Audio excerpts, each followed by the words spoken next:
is a new Lots Avenue bound 3 train. The next and last stop is New Lots Avenue.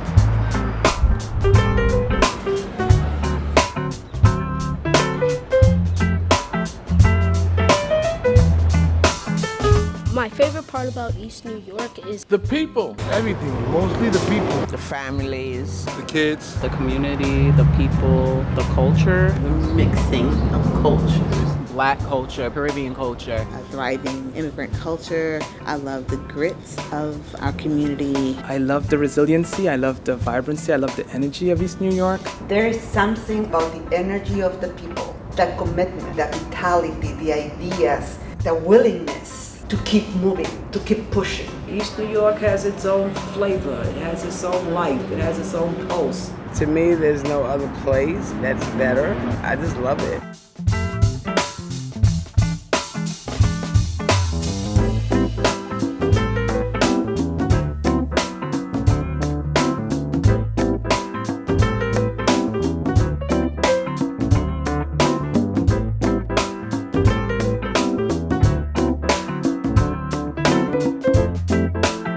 So what's so beautiful about this New Lots Library? The history of it is incredible. This whole area here was controlled by the Dutch. They came in the early 1600s because they wanted to have new lots, which is why we have New Lots Avenue. That gravesite across the street, most of it is from our Dutch enslavers. Skank was a Dutch enslaver. Van Sicklen was an enslaver. East New York was built by Africans. So we decided to call this square African Burial Ground Square because under this library was an African burial ground. That's why this library has to capture that. We want to find out more about those who built East New York and let our people know when you look at Skank Avenue, when you look at Van Sicklen, you're talking about slaveholders. Now this is African Burial Ground Square, and this library is going to be the center of a liberating cultural hub for the people of East New York. But if we don't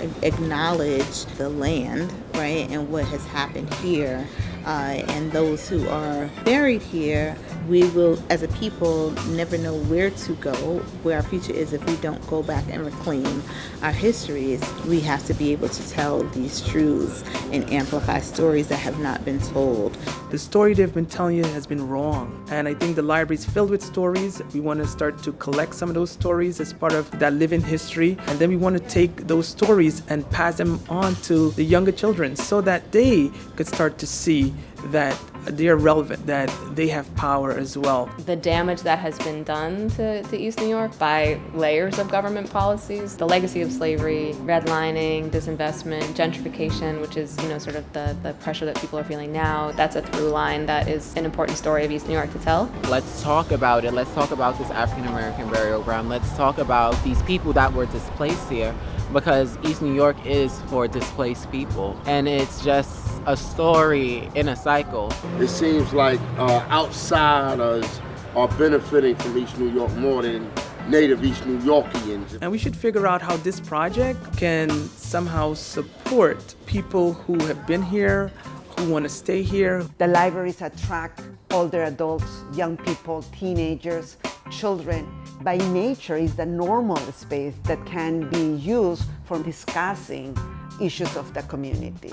You cannot organize and do social activism without education. And the library can create that space where you learn about what happened in your community, but also can be the forum to continue organizing. So it's critical that we don't just have a library with some books in it, but we have a library that has a purpose, that has a philosophy, that has an ideology, a place where we can come to raise consciousness, to organize for liberation. I hope that the library could be the core, the center of what East New York is. It should be a beacon. A social space. An incubator space. A collective space. A welcoming space. A safe space.